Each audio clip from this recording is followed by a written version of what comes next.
Esto está pasando en Anaheim, en California, gente. Mañana, tarde, noche maravillosa. Que no afloje el aplauso porque estamos recibiendo la transmisión con el resto del mundo. Bienvenidos. Aquí en casa, aquí en la casa, descansen, batallón. Tomen asiento, acabamos de cantar, de alabar, ya estamos conectados con el resto del mundo puntualmente. Te voy a transmitir lo que creo Dios me dijo que te diga. Gracias por estar ahí. Nunca nos olvidamos que hay tantos miles del otro lado. Cada vez que transmitimos en vivo, entre YouTube y Facebook, nunca son menos de 50.000 dispositivos conectados. 50.000, es un estadio. Yo he estado una noche con 50.000 gentes, es impresionante, es una adrenalina, y están 50.000 allí conectados, que son dispositivos, que no sabemos cuánta gente hay detrás de cada dispositivo. Y después, cuando ya va terminando el domingo, que se va acercando la noche, siempre son 250.000, no menos de eso, o 200.000 en el peor de los casos. Para la fin de la semana, entre YouTube y Facebook nunca baja de 1 millón de vistas. Y esta es la familia que tenemos en todo el mundo desde acá de River. Bienvenidos, gracias por estar ahí. No ha aflojado nunca. Desde que comenzó, hubo un antes y un después para nosotros durante la pandemia. Del marzo 2020, algo Dios hizo impresionante y nos llevó a un nuevo nivel. En enero del 2020, recibí esa palabra que te la transmití, estábamos reunidos aquí, y dije, viene un año de una cosecha increíble, que cuando se cierran los edificios en marzo no faltó quien dijera, ¿y a dónde está la cosecha? Sin embargo, la cosecha empezó a verse a través de las vistas, de los views, de la gente conectada y de los miles que siembran y ofrendan desde todo el mundo. Nos mandan siembras, ofrendas de todo el mundo, gente que dice, ustedes son mi congregación. Nunca yo dije, dejen de mandar dinero o diezmos y ofrendas a sus propias iglesias y mándenlas aquí, jamás. Pero ellos, muchos de los que están del otro lado, dicen, yo tengo que bendecir donde me alimentan. Y me empecé a alimentar hace 2 años, 2 años y medio, y esta es mi casa. Así que aunque no los podamos ver, a todos esos miles, a ese millón de dispositivos que se conectan por semana, el aplauso va para ustedes, el saludo, los amamos, los bendecimos, gente. Y ahora sí, tengo unos minutos para que nos conmovamos juntos antes de transmitirte lo que creo Dios puso en mi corazón para hoy, que tiene que ver con una familia donde él es argentino, pero no es cualquier argentino. Tiene algunos sueños y tiene algunas peleas por delante, una gran batalla por delante. No obstante, no pierde la fe, no pierde la esperanza de que algo puede pasar con su vida, con su salud, con su familia. Y nosotros queremos mostrarte esta historia que te va a conmover, porque yo digo siempre, ver llorar a una dama es tierno, es conmovedor. Ver llorar y quebrarse a un hombre conmueve mucho más, especialmente por ese machismo retrógrado que algunos nos dijeron de chiquito, que los hombres no lloramos, que los hombres no tenemos que mostrar las emociones, y cuando uno ve a alguien llorando, quebrado, se conmueve. Y esto que vas a ver tiene que ver con tu semilla, con tu ayuda, con tu aporte. Quiero regalarte esta historia. Esto es River Lighthouse. Mira, esa es tu semilla.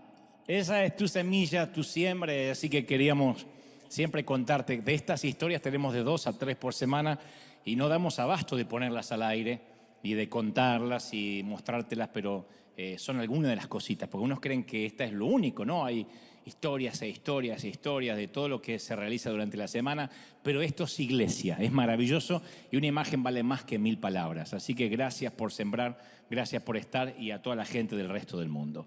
¿Estamos listos? Digan conmigo, estoy listo. Yo les agradezco a todos la gente que en las redes especulan sobre los títulos, se ponen a debatir de qué se va a tratar, otros se enojan y me maldicen y me mandan al infierno, porque en el infierno hay un lugar para los pecadores que ponían títulos no religiosos y se deben quemar en un sitio, ¿no? Entonces me mandan a ese sitio, el sitio de los tituladores. De igual modo se genera eso que siempre queremos, que la gente esté atenta a lo que creo Dios pone en mi corazón cada domingo. Y durante esta semana yo recordaba mi viaje a Kampala, cuando vi a los jóvenes ugandeses orar a los gritos, con euforia, rogándole a Dios, según me contaba el traductor, que los enviara a lugares peligrosos, que los enviara a lugares hostiles. Anhelaban morir como mártires. No hace muchísimos años, estoy hablando de hace 4 años atrás. Todos querían dar la vida por Jesús. Nunca había visto algo así en toda mi vida. Gente que orara durante el servicio: Señor, envíame a lugares hostiles, incomódame, quiero morir por tu causa. Entonces, luego de aquel improvisado servicio, yo les conté que nuestras iglesias de América no son como la de ellos. Y casi fue vergonzoso explicarles que la gente aquí nos reunimos una vez a la semana, solo 2 horas, en un edificio al que llamamos iglesia. A priori, les sorprendió muchísimo que le llamáramos iglesia a un edificio, porque ellos se reúnen bajo un árbol, junto al río, en donde sea. Ellos no le llaman iglesia a un edificio. Ellos creen lo que la Biblia declara, que la iglesia es la gente, que la iglesia somos nosotros. Así que nosotros dijéramos vamos a la iglesia les sorprendió mucho. Jamás a ellos se les ocurriría tener un altar, un lugar más santo que el otro. No conocen la palabra púlpito, santuario, templo, que son parte de nuestras creencias religiosas, pero que no aparecen ni siquiera, por lo menos en la nueva dispensación de la gracia, en el Nuevo Testamento. Les conté nuestra tendencia hispana de cambiar de iglesia, de congregación, en busca de mejor música, de mejor estacionamiento, de mejor cuidado de niños, la posibilidad de irnos a otra congregación para ver si encontramos novia. Y a medida que narramos la vida, yo le narraba la vida del creyente en América, empezaron las risas y terminaron en carcajadas. Yo me sentí contando un chiste, aunque estaba describiendo nuestra vida de iglesia regular, normal, según mi experiencia. Entonces, ellos se encontraron muy gracioso que leyendo las mismas escrituras tuviéramos un comportamiento tan incongruente. Ellos decían, ¿y por qué? ¿Y por qué se reúnen una vez a la semana? Y tienen un lugar donde reunirse así. ¿Y por qué solo una vez a la semana? ¿Por qué no todos los días, por ejemplo? Entonces yo no tenía la respuesta para tamañas preguntas. A veces se necesita un extraño con una mirada objetiva para que nos señale los problemas tan evidentes que hemos optado por ignorar. Nos tarda mucho tiempo, no es fácil. Demanda muchos años, a veces décadas, evaluar la diferencia entre el verdadero evangelio y la versión evangélica occidental del evangelio. Porque tenemos una propia versión. No digo que está mal, pero es nuestra propia versión. Porque por muchos años filtramos el reino a través de nuestros lentes de clase media, hispana, denominacional, y encontramos la forma en que todo lo que aparece en la Biblia encaje en nuestra cómoda cultura. Lo miramos al evangelio a través de los lentes culturales. Hasta que un día Dios nos quita el velo, nos abre los ojos al resto del mundo, a otras culturas, a otras denominaciones, nos muestra que Dios está con ellos, tienen otra forma de vestir, de hablar, de comportarse, de reunirse, de hacer música. Sin embargo, la presencia de Dios está con ellos y nos muestra que Él está con gente muy diferente a nosotros. No digo que por eso no esté con nosotros, digo que también puede estar con ellos. Y entonces el sistema en el cual Dios operaba según nuestras reglas y comodidad cultural empieza como a desintegrarse, empieza a desmoronarse. Ahí es cuando nuestra narrativa del evangelio empieza a carecer de sentido. Como yo, cuando estaba hablando con este pastor de Uganda que me decía, nosotros todos los días oramos porque Dios nos transforma en mártires. Nuestro mayor privilegio es morir por Él. Entonces nos damos cuenta que algunos valores y promesas que aquí en Occidente le atribuimos a Dios solo funcionan en nuestro contexto cultural. En mi caso, a partir de ese viaje revelador a Uganda, Dios me regaló un punto de referencia. Es la primera vez que lo voy a contar en público, pero Dios me regaló un punto de referencia. Durante los días que pasé en África, no fueron muchos, conocí cientos de niños huérfanos, de esos que se te pegan a las piernas, a los brazos y te ruegan que los lleves a cualquier lado porque no tienen papi, no tienen mamis, están sedientos de amor, de afecto, de cariño.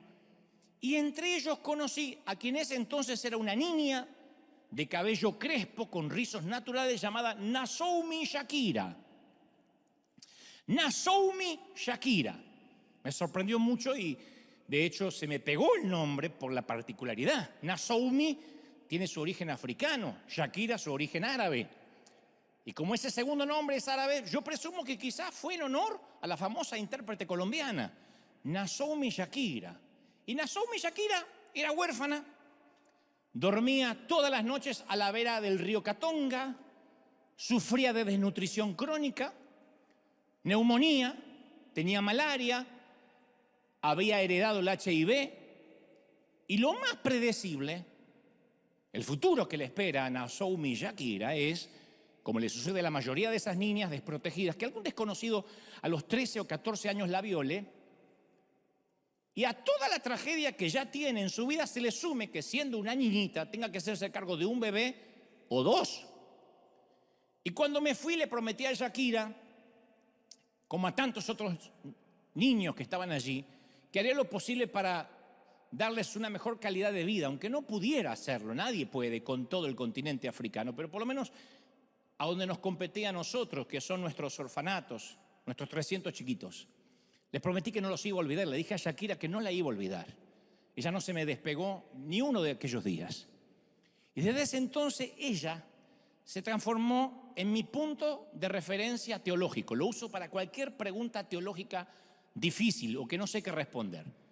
El punto es este: si lo que predicamos no es cierto también para Shakira de Nijanga, entonces no es verdad. Si yo lo que predico acá no es aplicable para Shakira de Nijanga, entonces no es toda la verdad. Por ejemplo, si un sermón promete riquezas y salud a todos los fieles, no es verdad, porque esa teología convierte a Dios en un absoluto monstruo que solo bendice a los ricos occidentales y menosprecia a los cristianos de África, India, Pakistán, Rusia, los barrios pobres de cualquier sitio de Latinoamérica y cualquier otro lugar donde un creyente sincero todavía sigue siendo pobre. Si lo que predicamos no es cierto también para Shakira de Nijanga, entonces no es verdad, no lo puedo predicar. Si la doctrina predicada desde aquí eleva el estatus de una mamá con esposo e hijos y digo, ese es el plan de Dios para cualquier mujer, y lo pongo como el más alto llamado, casarte y tener hijos, eso omite a las creyentes solteras, a las que nunca se van a casar, cuyo estatus el apóstol Pablo consideraba preferible. Él dijo, es preferible que no se case, dijo en su momento. Pero nosotros, a veces desde aquí ponemos a la mujer casada o al hombre casado como el estatus ideal. Que no digo que no lo sea, pero ¿dónde quedan las viudas? Las que no tienen hijos por elección, por destino o por pérdida, las divorciadas, las repudiadas, las abandonadas.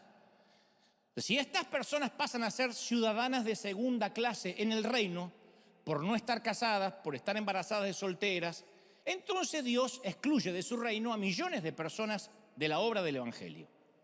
Si el mensaje que Dios quiere darnos es que por estar en la iglesia te va a arreglar sí o sí el estatus migratorio, te va a dar mejor crédito, vas a poder comprarte la casa, vas a tener un perro, un buen auto, una familia feliz, o sea, una esposa sin madre, entonces no se trata del evangelio, se trata del sueño americano. Vamos a ponerlo como es. Tendríamos que decir, ¿cuántos creen en el sueño americano? Y le damos gloria a Biden. Pero no disfracemos de religiosidad. Dios te trajo a este país porque quiere sí o sí darte una casa. Porque si eso que predicamos no es cierto para Shakira de Nijanga, entonces o Dios discrimina o no es verdad. La teología tiene que ser igual en todas partes o no lo es en ninguna. O es el verdadero evangelio o es el evangelio de mi pequeño Dios adaptado para la cartera de la dama y el bolsillo del caballero. O es el verdadero evangelio o es mi Dios cultural. Entonces yo creo que a veces deberíamos hablar más de Dios y menos por Él. Porque las grandes herejías no nacen cuando hablamos de Dios. ¿Qué herejía va a nacer a priori por hablar de Él? Las herejías es cuando nos atribuimos lo que Él está diciendo, cuando hablamos por Él, no de Él. ¿Me explico? Porque me están mirando medio raro. ¿Me explico? Los famosos, esto dice Jehová en este día, son lo que más confunde. Por esto dice Jehová, por una palabra aparentemente rema, es que gente se casa, gente se divorcia, gente se mueve del país, gente deja un empleo. Eso es lo que produce las herejías, cuando nos ponemos a hablar por Él en vez de hablar de Él. Y esto, por carácter transitivo, me lleva a un concepto cristiano muy sobreestimado, que quiero que me prestes mucha atención con los 5 sentidos. Despertar al gordo de tu marido que se te durmió al lado y decirle, escucha ahora, en casa, digo, no acá no pasa. Yo quiero hablar del llamado, porque tiene que ver con Shakira de Nijanga, el famoso llamado. Hemos oído hasta el hartazgo la frase, yo recibí el llamado de Dios. Claro, cuando uno acepta al Señor, está feliz. Después, como que pasamos a una segunda base. ¿Fuiste llamado o no fuiste llamado? O la famosa pregunta, hermano, ¿cuál es su llamado? ¿Cuál es tu llamado? Y esas frases o esas preguntas han otorgado licencias para abandonar empleos, abandonar estudios, países. En pos de la indiscutible, escuché el llamado de Dios, que no suele suceder, tendrán sus defectos, pero esto no suele suceder en la Iglesia Católica, porque un curita párroco no puede hacer lo que quiere si no le pregunta al cardenal, al obispo y hasta al papa. Como nosotros los cristianos no dependemos de nadie y cada uno tiene acceso directo a Dios, entonces cualquiera te dice, Dios me dijo que abandone los 8 hijos y empiece de soltero otra vez en otra parte del mundo. ¿Y quién le va a discutir si Dios se lo dijo? Entonces yo voy a las Escrituras sobre esto del llamado. Ahora lo voy a conectar con Shakira y van a ver por qué. Voy a las Escrituras y veo lo que Pablo le dice en Efesios, a la iglesia de Éfeso, en Efesios 4:1. Le dice, por eso yo, estando preso por la causa del Señor, o sea que esto lo escribe desde el calabozo, desde la prisión, les ruego que vivan de una manera digna del llamamiento que han recibido. Pablo desde la cárcel pide dignidad. Tienes que tener dignidad del llamamiento. Y tú dices, bueno, ¿y cuál es mi llamamiento?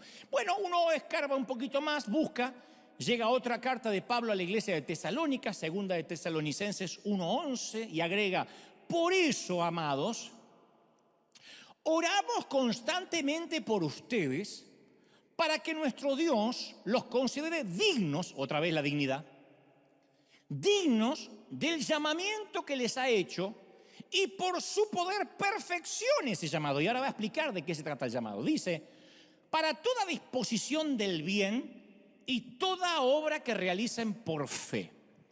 O sea, contextualmente, según Pablo, el llamado es amplio. Pero según el apóstol, el llamamiento es la invitación y los resultados son una vida digna. Dios te llama y tienes una vida digna. Casi es inherente, no lo puedes evitar. ¿Y la vida digna qué incluye? Bueno, él dice, toda disposición para hacer bien. Y después dice, y toda obra que realices por la fe. Disposición para hacer bien y toda obra que realices por la fe. Entonces, esta estructura y esta verdad es cierta para cualquier creyente de cualquier lugar, incluyendo a Shakira de Nijanga. Si Shakira me la volviera a encontrar y me dijera, ¿cuál crees que es mi llamado? Le diría, una vida digna, según Pablo, un llamamiento a hacer obras de bien y hacer obras por la fe. Eso sí aplica para Shakira. Ahora, conocí gente de esta parte del continente, de aquí de América, que sufre porque dice, yo no soy digna de un llamado. O en su defecto cree que algún día van a tener un llamado. Cuando mis niños sean más grandes, cuando tenga más recursos financieros, cuando sea mejor en lo que hago porque me tengo que capacitar más, cuando vaya y egrese del seminario, cuando tenga una epifanía, o sea, un encuentro con Dios, me caiga un rayo del cielo o me hable un ángel. Entonces la percepción del llamado, otra vez culturalmente, pasa a ser el lujo de algunos pocos privilegiados. Yo, Dante Miguel Gebel, soy llamado y ustedes no son llamados, por eso están ahí. Pasa a ser un lujo de unos pocos. Y otra vez, mis queridos, lo que predicamos, si no es cierto para Shakira de Nijanga, entonces no es verdad.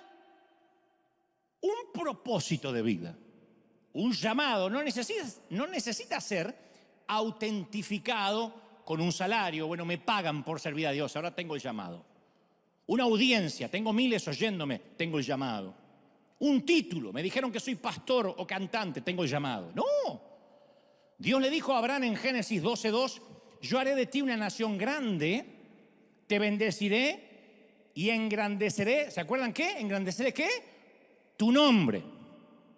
Engrandeceré tu nombre y serás bendición. Nunca le dijo engrandeceré tu título. Nunca dijo voy a engrandecer tu título, te dirán patriarca. No, engrandeceré tu nombre. Si necesitamos anteponer un título a nuestro nombre, ya sea doctor, pastor, apóstol, para ganarnos el respeto de los demás y sentirnos importantes, es porque aún no lo somos. Cuando alguien insiste en que lo llamen por su título, es porque Dios todavía no engrandeció su nombre. Entonces necesita que le digan, dígame licenciado Chaparrón. Licenciado, gracias, muchas gracias. Lo diré otra vez, Dios prometió engrandecer tu nombre, nunca el título. Y el apóstol Pablo lo dijo en 1 Corintios 15:9, él dijo, porque yo soy el más insignificante de los apóstoles. Pablo, yo no soy digno de que me llamen apóstol porque perseguí a la iglesia de Dios. No me llamen apóstol, dígame Pablo. El gran Pablo no quería que se lo reconociera por el título, no se sentía que lo necesitaba. A mí me pasa lo mismo, me da urticaria cuando me dicen, vos sos pastor. No, yo soy Dante, un título no me define. No lo hace tampoco un doctorado. Me toca fungir de pastor, a veces me toca fungir de conductor de televisión, a veces me toca fungir de aguantar gente, pero es lo que me toca. Pero entre nosotros, quien no tiene título y tiene el honor de hacer un trabajo común y corriente, a veces tiene la percepción de estar desperdiciando su vida.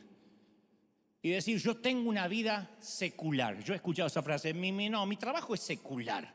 Como que no tiene un llamado, porque él trabaja de albañil, de jardinero, de ingeniero, de abogado, no sé, entonces tiene un llamado secular. Y Shakira de Nijanga tampoco tiene tiempo para pensar si su llamado incluye ir a la iglesia todos los días, cantar, dirigir alabanza, hacer un streaming los domingos, escribir un blog, salir a predicar.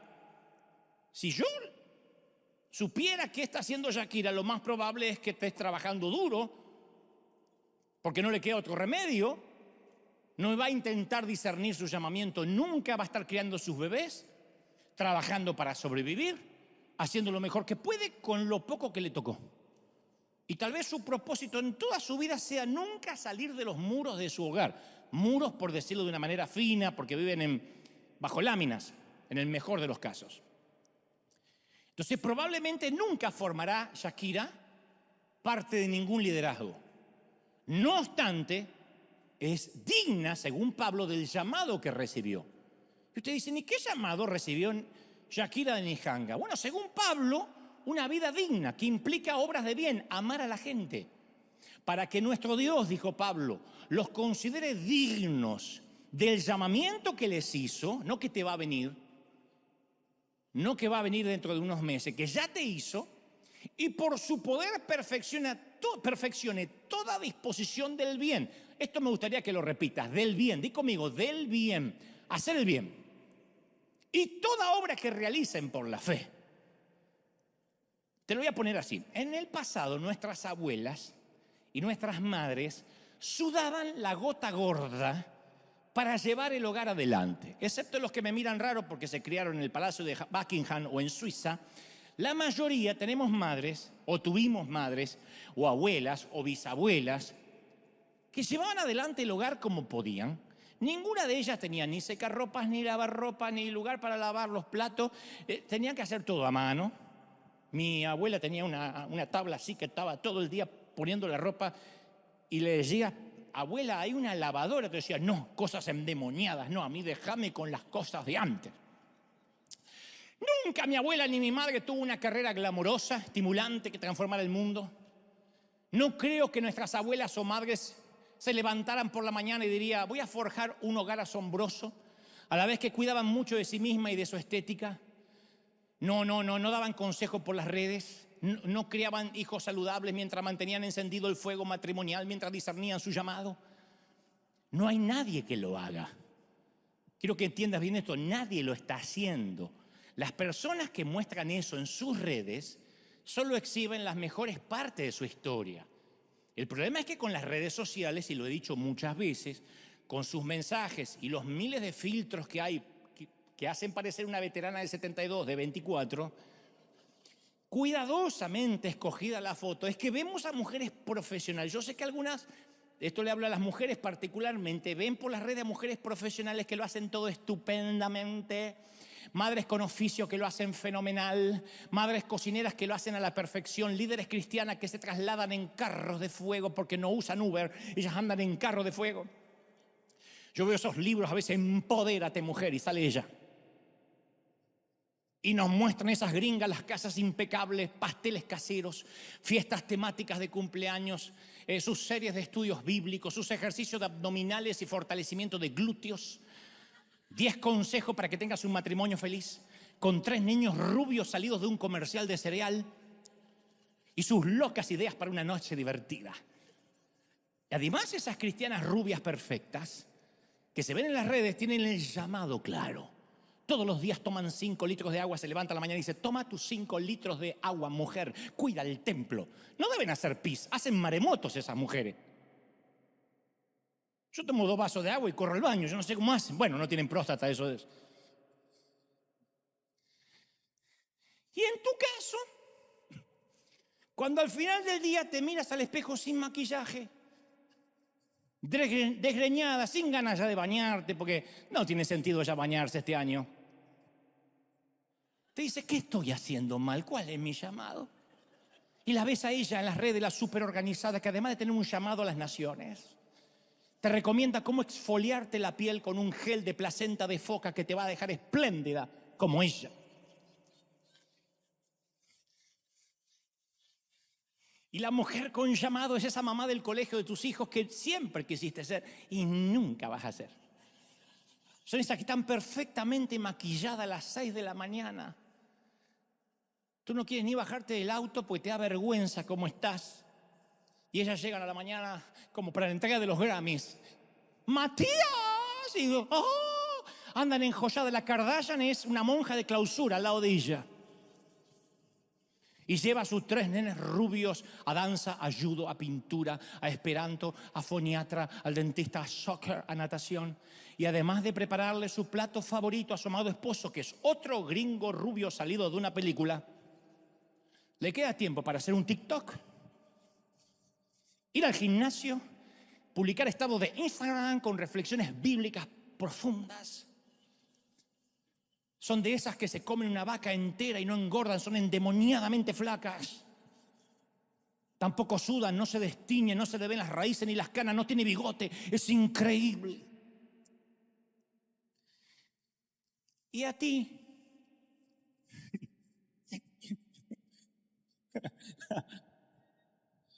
olviden lo del bigote, no hablaré de eso hoy. Despiertas a tus hijos antes de que sea de día, todavía es de noche, les preparas el desayuno, los vistes, salen a la escuela, uno te vomita. Luego vas al trabajo, si es que trabajas para poder alimentar tu familia, o te quedas en casa para criar otros pequeños que no se saben limpiar por sí mismos. Realizas 1.000.000 de tareas domésticas, se que multiplican como duende las tareas domésticas. Desarticulas 48 peleas familiares. Disciplinas 230 veces al día porque tu esposo jamás se involucra, vive cansado. Nadie le ha vuelto a escuchar su voz desde que dijo sí quiero en el altar. No volvió a hablar.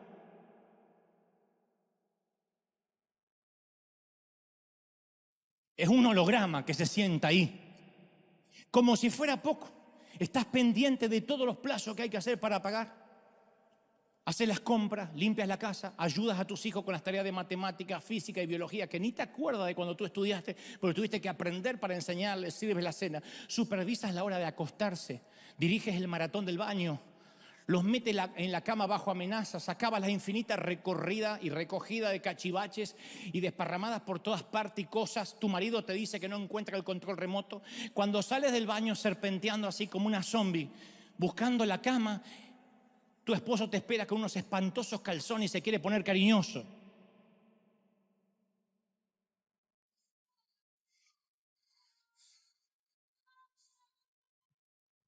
Y cuando estás por dormir, exhausta, ya no das más, miras el celular para poner la hora para mañana despertarte, se te da por ver el Instagram de la rubia escuálida, que con su perfecta hilera de dientes de piano y su color bronceado en pleno invierno, muy fresa, publica en su Instagram: hola, mi reina, ¿ya sabes cuál es tu llamado?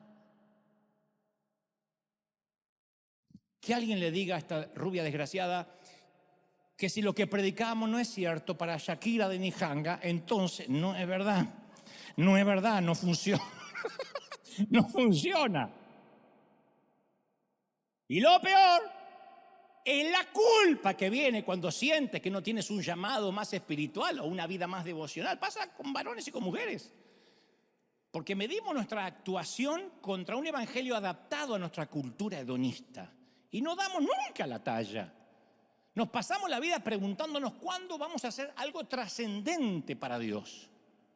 Y mientras tanto, ¿qué tenemos? Una vida normal que suplica que la vivamos, que la disfrutemos, que la aplaudamos, que la celebremos.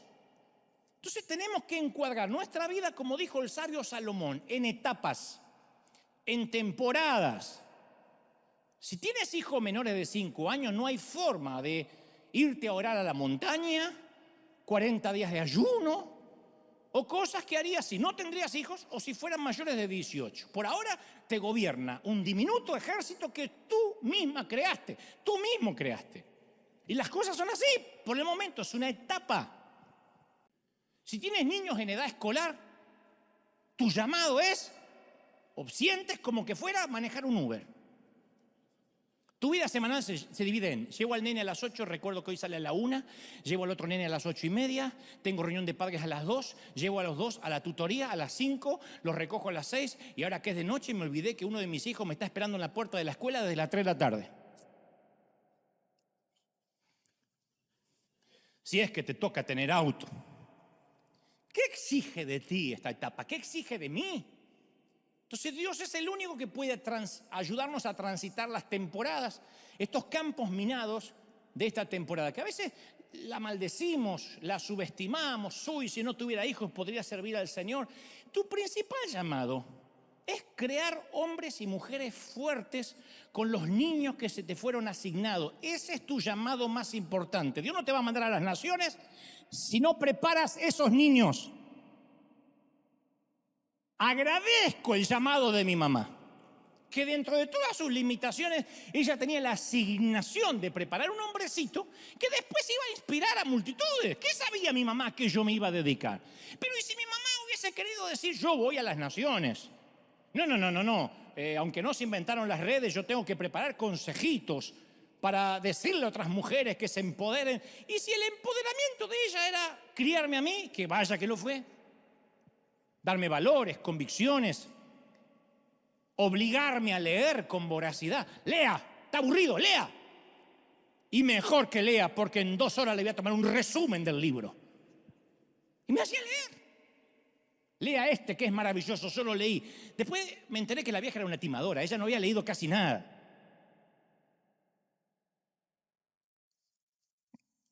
Pero el llamado es para todos. A la mamá que está en casa con ese montón de pequeños, puedes disfrutar de tu llamado ahora mismo. Tu llamado es para hoy. Dios te hace digna, dice Pablo. A medida que deseas el bien para tus hijos, suples sus necesidades, los alimentas, estás pendiente de sus pequeñas almas. No hay llamado futuro más importante que tu estado actual. Porque tienes acceso al amor, al gozo, la paciencia, la amabilidad, la bondad, la fidelidad, la ternura, el dominio propio. ¿Sí o no? Ese es el llamado de cada cristiano. Y el evangelio se demuestra perfectamente por medio de la labor cotidiana de ser padre. Tamaña obligación, tamaño llamado. Tú dices: bueno, yo no soy padre. Si vas al trabajo todos los días y pagas las facturas, ese es tu llamado ahora. Esa es tu principal asignación. No me vengas con el cuento de que Dios me llamó a las naciones, dejas a tu mujer criando 4 críos que también son tuyos, Quizás los críos te abrumen y siempre es más lindo que alguien te pague el viaje y 2 noches de hotel para predicar un par de noches por ahí, te lleven a cenar, pero aunque no te guste, son tus críos. Y aunque te guste jugar a ser el apóstol de las naciones, tu llamado esencial son esos hijos que estoy seguro que te gustó hacer. No nacieron solo así. Se puso los calzones sexy y buscó a la pobre que no podía más. Entonces ahora él siente el llamado. Es posible que tu profesión capaz que no implique algo que sea espiritual, pero eso no significa que no camines en tu llamado.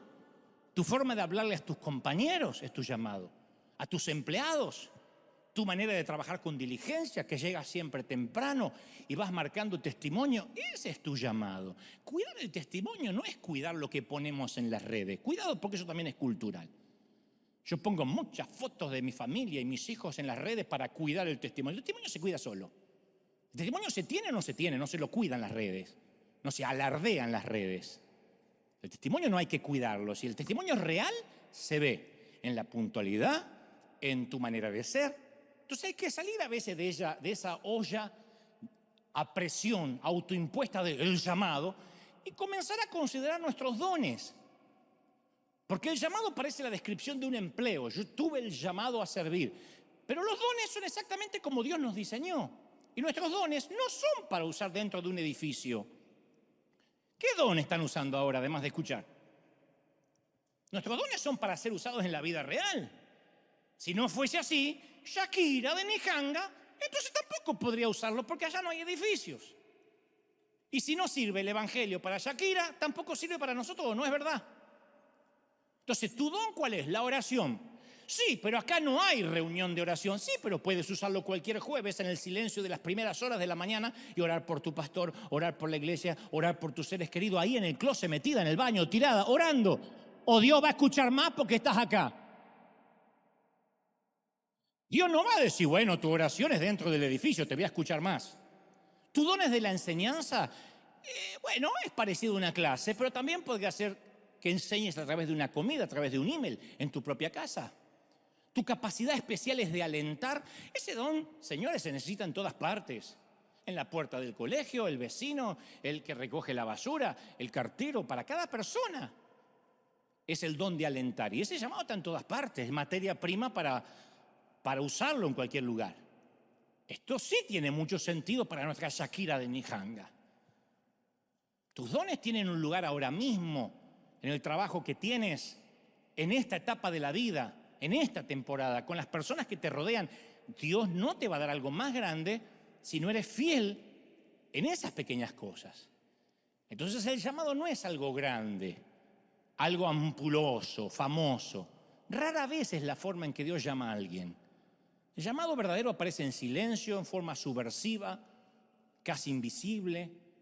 Y esto de malentender el llamado también complica a los pastores y a los líderes, nos complica mucho.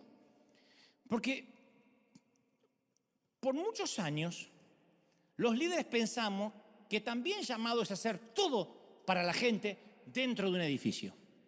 Mi llamado es a ser pastor y tengo que pastorear todo dentro del edificio.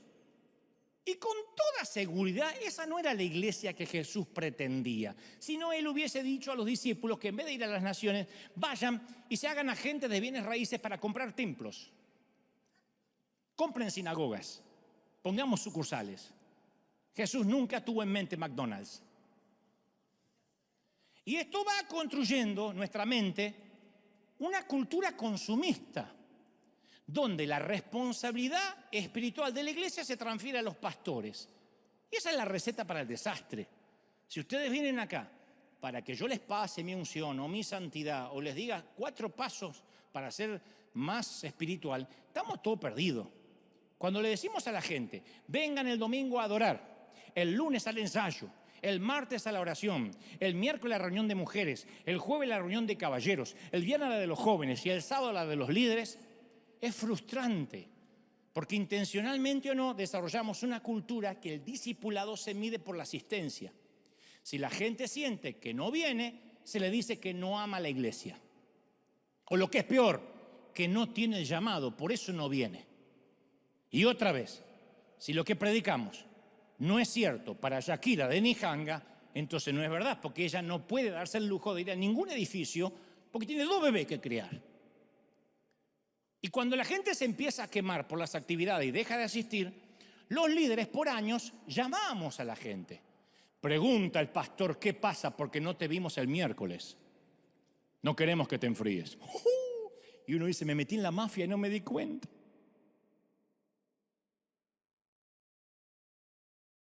Si no viene, te vamos a tener que suspender. De la iglesia no, de una cuerda.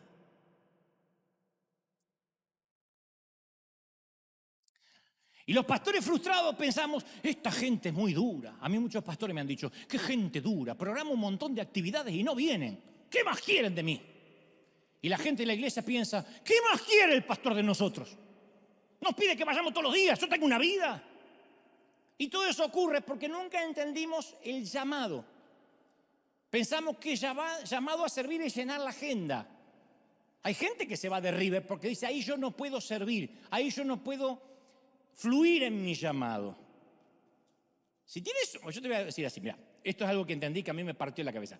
Si tienes un niño de 10 años, pregúntales cuántos niños querrían venir a su cumpleaños si no sirvieras ni comida, ni juegos, ni pastel siquiera. Que vayan los niños que aman a tu hijo. Que vengan con su regalo a pasar tiempo con él. Nada de juegos o comida, nada. Ni chisito, ni maní, nada. Y luego pregúntale a tu niño cuántos vendrían si hay comida, videojuegos, un toro mecánico, un jumping y dulces sin límite. Vienen de otros barrios y de otros colegios. Así que supongamos que armas un gran reventón y llevas toda la escuela de tu hijo para que se divierta en el cumpleaños. Imagina que durante la fiesta te acercas a tu hijo y le dices, ¿cómo te aman los niños? Mira el éxito. Todo lo que querían estar con vos. ¿Creería tu hijo que todos están ahí porque lo aman y quieren pasar tiempo con él? Si algunos entraron y no lo miraron. ¿No es eso en esencia lo que hacemos con Dios? Hemos aprendido que podemos llenar la iglesia si hacemos reuniones divertidas para jóvenes, noches de pupusa, festival del burrito, reuniones para solteros con ganas de engancharse. Y después decimos, mirá Dios, cuánta gente vino que te ama y quiere estar contigo. No, vienen a buscar novia. ¿En verdad creemos que Dios se va a tragar que lo aman? Si solamente dijéramos, nos vamos a reunir para orar y de acá salimos a predicar al barrio, ahí Dios sabría qué gente lo ama. Pero lo hacemos con buenos motivos. Los pastores inventamos actividades durante años porque lo único que queremos es que la gente venga a su fiesta. Pero ¿es lo que querría Jesús? Insisto, si Dios lo hiciera a su manera, ¿le gustaría que las iglesias estén llenas de actividades? Si Él dijo vayan, nunca dijo que vengan. ¿Desearía Él que fuera la razón por la cual la gente asiste, aunque eso representara menos gente? En el libro de Malaquías, la palabra dice que un día el pueblo se aburrió de adorar. Y la respuesta de Dios fue hostil. Cuando el profeta Malaquías hizo un llamado al pueblo a recobrar la pasión, la devoción, la verdadera adoración, el Señor respondió fastidiado, habéis dicho, qué fastidio es ir a mi casa. Dios lo escuchó. Me despreciáis, dice Jehová de los ejércitos. Trajiste de ofrenda lo robado, lo cojo, lo enfermo. ¿Aceptaré yo eso de vuestra mano? Malaquías 1:13. No veían el adorar como un privilegio, sino como una obligación. ¡Ay, otra vez ir a la iglesia! Y Dios estaba ofendido y prefería que se cierre el lugar. Dijo, ojalá hubiera entre ustedes quien cerrara las puertas de mi altar para que no entraran en vano. No me complazco ni de vuestra mano, ni de vuestra adoración, ni de vuestra ofrenda. Malaquías 1:10. Ojalá alguien cerrara las puertas de mi altar para que no entraran en vano. Cuarentena, cierren los templos. ¿Te suena? Cuando el Señor ve los templos llenos, porque hay cuidado de niños, porque acá te dan café, porque acá estacionas más rápido, porque acá hay mejor música, ¿creen que de verdad Él dice, bueno, por lo menos los tengo adentro de la iglesia? Ojalá cerraran los templos de una buena vez para que me busquen en espíritu y en verdad. En la casa, en el closet, en el baño, donde sea, pero que me busquen a mí. ¿Sí? Por eso yo creo que Dios permite, entre otras muchas cosas, la pandemia, para que mucha gente asuma la propia responsabilidad de su desarrollo espiritual. Y para que los pastores, que somos más torpes, entendiéramos que no somos redentores de nadie y que no podemos hacer dependiente a la gente, convertirle pequeñas piedritas en pan para que vengan a buscar otra piedrita el domingo que viene. No, hay que enseñarles a ir al pan de vida. Y los pocos que entendimos lo que sucedió durante el 2020, los pocos que entendimos, porque yo creo que muchos ministros pensaron, se terminó la pandemia, vuelvo a todo lo de antes, las células, las reuniones, y meto reuniones todos los días y el que no viene lo persigo. Los pocos que entendimos, estamos a favor de menos actividades dentro y validamos más el servicio no tradicional durante la semana, las vidas con propósito.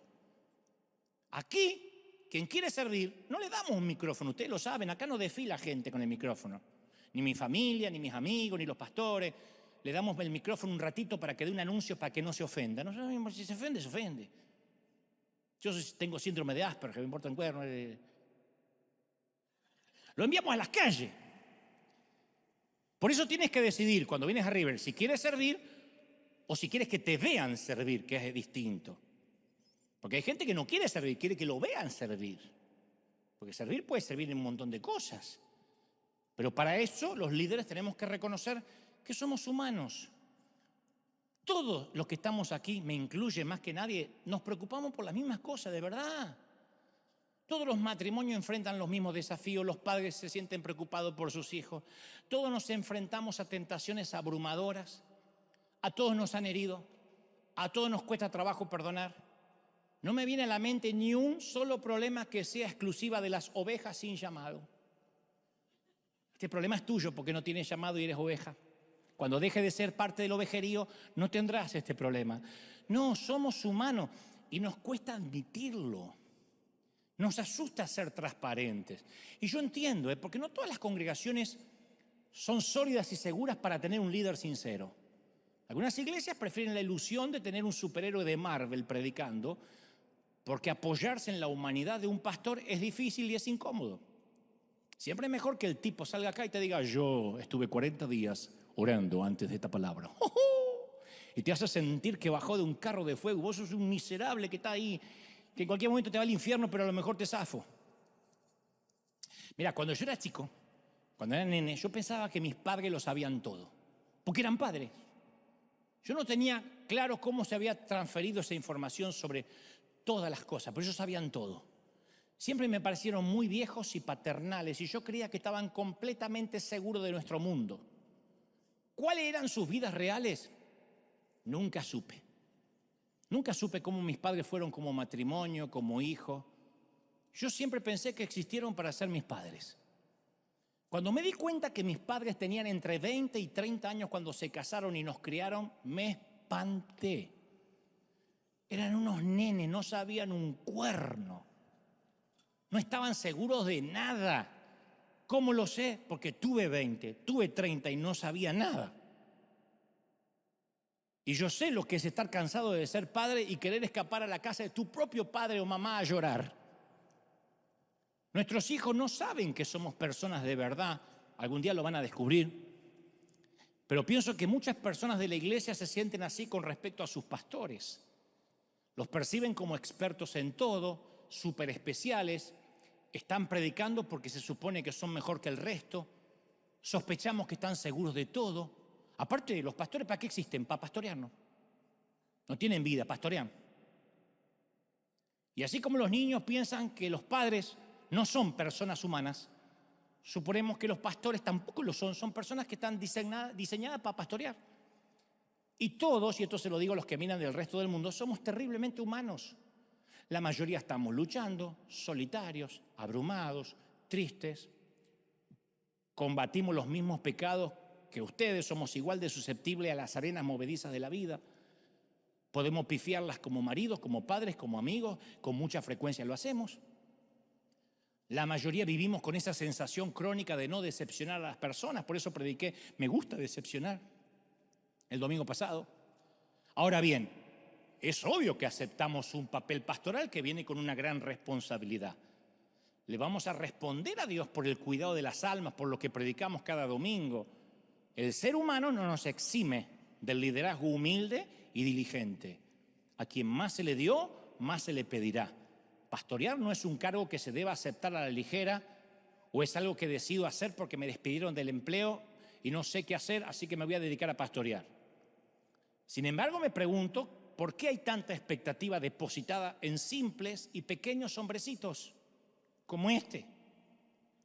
Contamos con las mismas 24 horas al día, la misma capacidad básica, la misma vida fuera de la iglesia. No hay peor cosa que poner a un pastor o a un líder en un pedestal. No contribuyas en eso, porque eso ha creado monstruos, tiranos. Y cuando la iglesia se parece menos a una familia y más similar a una empresa, los líderes actúan menos como pastores y más como dictadores. Y esto pone a todos en peligro, a los líderes, a las personas, porque el maltrato espiritual prospera cuando los pastores, los líderes son intocables y las personas son desechables. Entonces, cuando alguien decide irse de la iglesia, se lo maldice, vas a salir de mi cobertura, te vas a quebrar una pierna, te van a aparecer 2 suegras, se le hagan esas cosas. Porque el poder corrompe todos los entornos humanos. Y los líderes que carecen de transparencia son más susceptibles a liderar de forma abusiva. Cuando ves gente que se autoprotege detrás de un púlpito, tiende a volverse manipuladora, controladora esa persona. Si nos sentimos infalibles el domingo por la mañana, vamos a empezar a creer que también somos infalibles de lunes a sábado. Por eso urge una nueva generación de líderes que suba aquí y diga la verdad. La vulnerabilidad es transformadora, crea más confianza, nunca menos. La gente está quebrantada, está sufriendo. Y el mensaje, si viene sin empatía, sin identificación, ¿qué hace? Profundiza la vergüenza.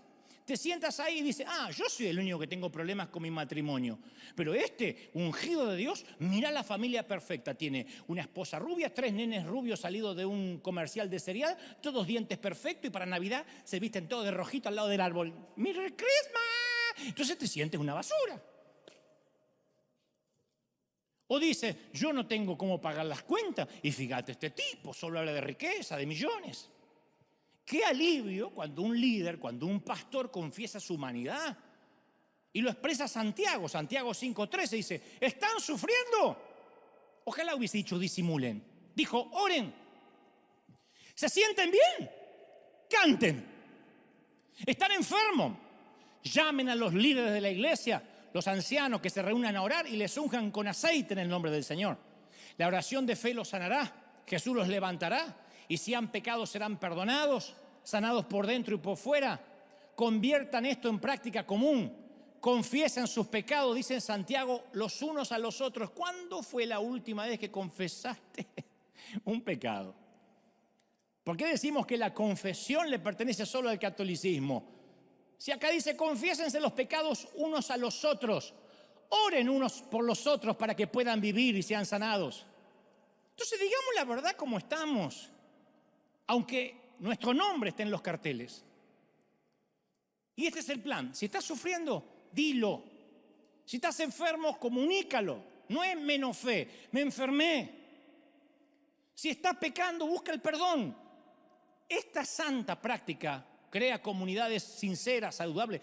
¡Qué teología increíblemente importante! Esta sí le sirve a Shakira de Nijanga. La confesión salva al que dice la verdad y al que la recibe. Porque lo he visto.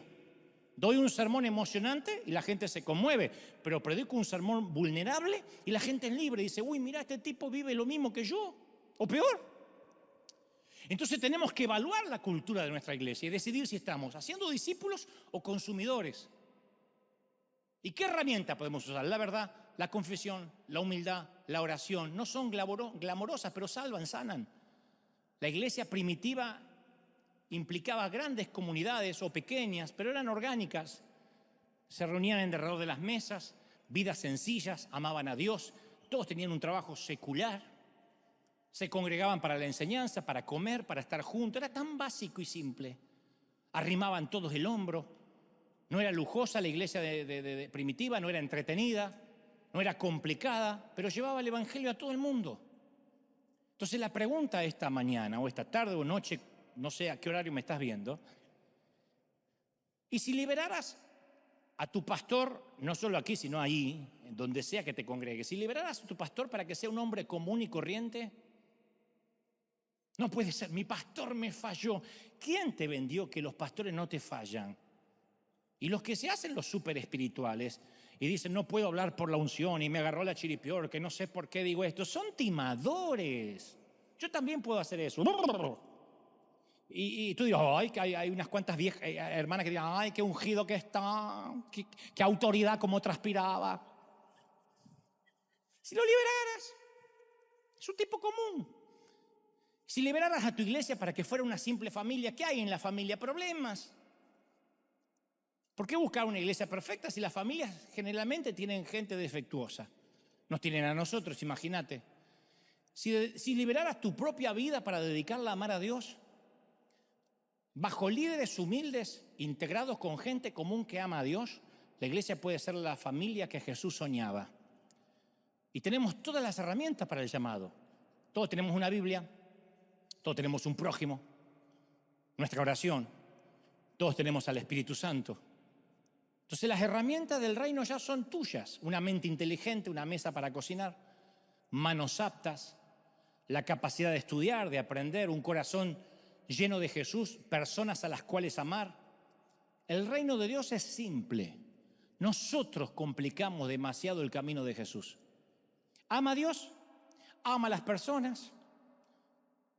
¿Cuál es el mandamiento más importante? Amarás a Dios con toda tu mente, corazón, fuerza, alma y al prójimo como a ti mismo. A eso se reduce la ley y los profetas. ¿Por qué la complicamos? ¿Por qué metemos 8 meses de curso de bautismo, 9 meses de membresía, seminario de 7 años y medio? Ama a Dios y ama a la gente. Lo demás son doctorados torpes que no suman en nada, no te cambian la vida. Dios engrandecerá tu nombre, no tu título. Cría a tus hijos. Trata a las personas. Trata a las personas como te gustaría que te traten a ti, diría la profeta Ana María Polo. Si quieres ser grande, sé un pequeño siervo, un reino puro, vivido de manera común por gente común. Vamos a soltarnos los grilletes de la cultura religiosa. Hay que soltarla. Vean de tanto en tanto las redes y vean cuáles son las críticas que, por ejemplo, le hacen a muchos siervos o a mí. El título, que por qué la canción, que por qué subió el mundano, que por qué hiciste... Siempre son boberías superficiales, grilletes. El llamado no es un montón de actividades de iglesia, un movimiento internacional, un ministerio elaborado, seguidores en las redes, una plataforma gigante. El llamado es pequeño, invisible, humilde, semillas diminutas, perlas escondidas. Ya eres capaz, ya estás posicionado, ya eres valioso con tu vida normal, en tu calle normal, cerca de tus vecinos normales y con tu trabajo normal. El sacerdocio del creyente es real. Y como te digo siempre, quítale ese glamour de servir dentro de la iglesia, porque a las iglesias que son verdaderas entra cualquiera. Todo tipo de gente llena los santuarios y los edificios. Amables, buenos, enojados, cínicos, malos, sentenciosos, inteligentes, divertidos, quebrantados, tristes, raros, torpes, asustados, heridos, valientes, apasionados, novatos, vitalicios. Somos un grupo de personas muy humanas. Cada iglesia tiene esa gente, aunque lo disimule. Somos el desastre más completo jamás reunido. Entonces, ¿qué tienes que hacer? Y bueno, encontrar tu pequeña tribu de fe y aprender a amarla. Si permitimos que las personas sean humanas y que Dios sea Dios, la iglesia tiene posibilidad de seguir luchando. Y si los líderes nos mostramos cada vez más auténticos, el reino va a irrumpir de todas las maneras posibles. Y entonces, solo entonces, lo que predicamos aquí, en el corazón de los Estados Unidos de América o en cualquier parte del continente, también servirá para Shakira de Nijanga. ¡Vamos, aplaude al Rey! Dale un aplauso al Rey de Reyes, celebra, celebra. Si crees que Dios te habló, dale un aplauso al Rey. ¡Aleluya! ¡Qué lindo! ¡Cómo te ama el Señor! ¿Cómo te ama el Señor? ¡Aleluya! ¡Wow! ¿Cuántos están recibiendo esto? Díganme amén. El Señor me mostraba hace unos días que en cuestión de en la próxima temporada, no sé si van a ser días, meses o años, en algún momento voy a dejar de predicar, tendré que hacerlo porque Dios me dará otra asignación. No sé cuál es, no la tengo clara, pero yo tuve que hacer una sanidad interior o un proceso para entender que no era que Dios me iba a jubilar, sino que el llamado es más que lo que uno hace de manera pública, es más de lo que uno hace con un micrófono, de manera más expuesta. El llamado es esto, servir, en lo que nos toque servir. No estamos acostumbrados a eso. Note que la gente pregunta, ¿pero eres pastor o conductor de tele? Decídete, ¿eres actor o siervo? La gente le gusta encasillar. Si es pastor, vive como pastor, nace como pastor y muere como pastor porque nació para eso. A la gente le cuesta entender que la verdadera iglesia, el verdadero llamado es una vida digna que hace obras de bien y hace obras en fe en todo lo que emprendas. Y tu trabajo en el fregadero, creando los hijos, llevándolos al colegio, haciendo en la construcción, poniendo cemento, pintando, lo que sea que hagas de verdad. No es un consuelo de torpes, de tontos, es la verdad. Donde sea que Dios te ha puesto, eso es un llamado digno, donde todos los días dice, Señor, esta es mi asignación. Hay maestras que tienen la asignación de los hijos ajenos. Y cada día, a pesar de enseñar lo que académicamente está obligada a transmitir, se pregunta, Señor, ¿qué puedo hacer con las vidas de estos chiquitos? ¿Qué frase los va a marcar? Te lo digo como adulto, frases de maestras que ni siquiera recuerdo el rostro, me marcaron, para bien o para mal. Son esas mentes fértiles que nos presta Dios. Si eres maestro, te los presta por 3 o 4 horas. Señor, estos niños, no sé quién de ellos será el Billy Graham del mañana. ¿Quién de ellos será la Kathryn Kuhlman de unos años si tú no vienes antes? Y cuando estás arreglando el motor de alguien, pregúntale si acaso Dios no permitió que su motor se descompusiera para que tú, mientras lo arreglas y Él está esperando, puedas hablar del estado de su corazón, porque a lo mejor no tiene con quién hablar. Y esos pequeños detallecitos. Eso, y Jesús iba saliendo y se encontró, e iba caminando y se encontró, y alguien lo alcanzó y le dijo, noten que el ministerio de Jesús 85% era caminando con la gente de a uno. Si no hubiese sido cientos de sermones del Señor, cada domingo o sábado habría predicado uno. Pero a excepción de 2 o 3, Él solía estar con la gente, ese era su llamado. Y nosotros no tenemos que menospreciar esos días pequeños. Esos momentos chiquititos que tenemos con nuestros hijos que no regresarán. Te lo dije un montón de veces. Ojalá la vida se pudiera pausar y tu nena quedara congelada en 5 añitos, mientras que sales a construir una vida, un crédito y pagar la casa, para regresar 10 años después y que siga con 5 añitos y decir, ahora sí, tenemos crédito, ahorros y puedo jugar. Se va. Y a los 15 o a los 20 ya no quiere jugar contigo.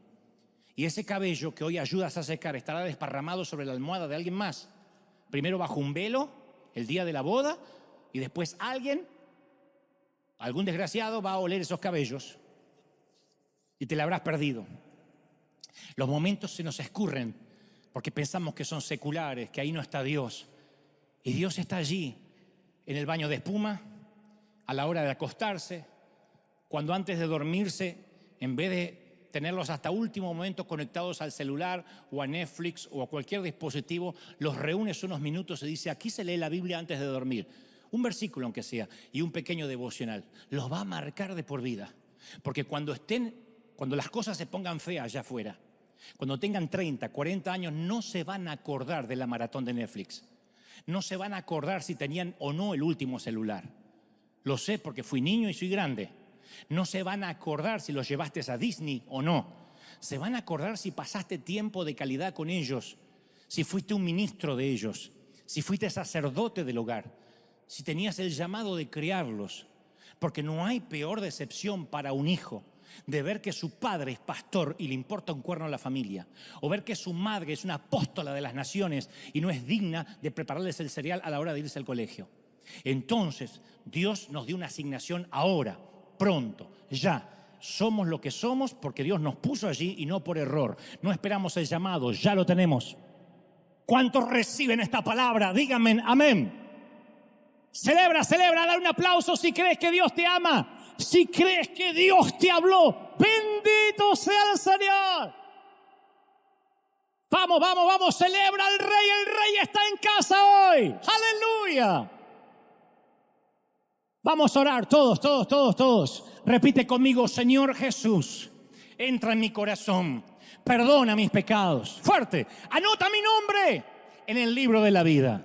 Ahora que levanta las manos, quiero orar por ti. Quiero orar por los que hoy hacen un nuevo propósito. Padre, he transmitido lo que creo me has dicho que diga tu pueblo, aquí en Occidente, aquí en la Unión Americana, saliendo para todo el mundo, saliendo para esas millones de gente que nos miran desde otras partes, incluso desde África. Y aquí, Señor, estamos implantando el evangelio de la iglesia primitiva, el evangelio del libro de los Hechos, hombro con hombro. Y Señor, me has puesto en la nave, me has puesto en el timón de esta nave insignia. Se supone que soy el pastor y estoy con ellos y no dejaré a nadie atrás. Se supone que estamos juntos en esto, y no porque sea mejor, sino porque luchamos con lo mismo, batallamos con lo mismo, pero tú nos das la victoria, tú nos bendices, tú nos fortaleces, tú nos das fuerzas. Yo creo en esas fuerzas sobrenaturales. Todos orando, levanta las manos y recibe ahora, porque este día Dios está confirmando el llamado.